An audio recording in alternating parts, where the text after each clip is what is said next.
अमरावती जिल्हा स्त्री रुग्णालयातल्या अग्नितांडव प्रकरणामध्ये आता घटनेच्या उच्चस्तरीय चौकशीचे आदेश दिलेले आहेत। मुख्यमंत्री देवेंद्र फडणवीसांनी या संदर्भातली माहिती दिली आहे। दोषींवर कठोर कारवाई करणार अशी ग्वाहीही फडणवीसांनी दिली आहे। आताची महत्त्वाची बातमी आपण पाहतोय।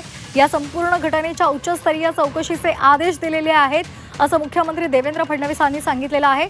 तसंच या संदर्भात जे दोषी आहेत त्यांच्यावर कठोर कारवाई केली जाणार असंही फडणवीसांनी म्हटलेलं आहे।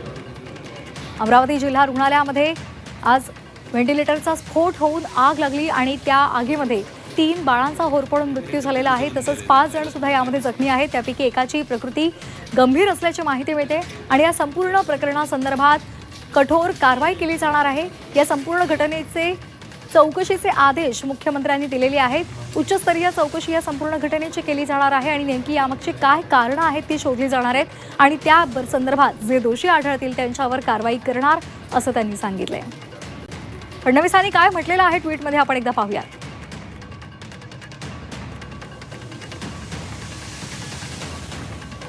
अमरावतीमधल्या जिल्हा स्त्री रुग्णालयामध्ये काल रात्री लागलेल्या आगीमध्ये 3 बालकांचा मृत्यू झाल्याची घटना अतिशय दुःखद आणि हृदयद्रावक आहे। त्यांच्या कुटुंबियांच्या दुःखात आम्ही सहभागी आहोत। या घटनेची उच्चस्तरीय चौकशी करण्याचे आदेश दिलेले आहेत।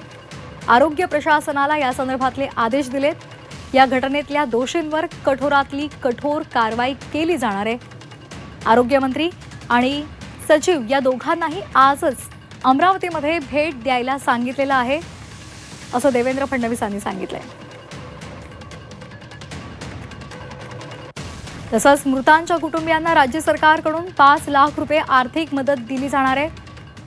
जखमी बालकांवर उपचार शासकीय खर्चाने केले जाणार आहेत। या संदर्भातले निर्देशही अमरावती जिल्हाधिकाऱ्यांना दिलेले आहेत।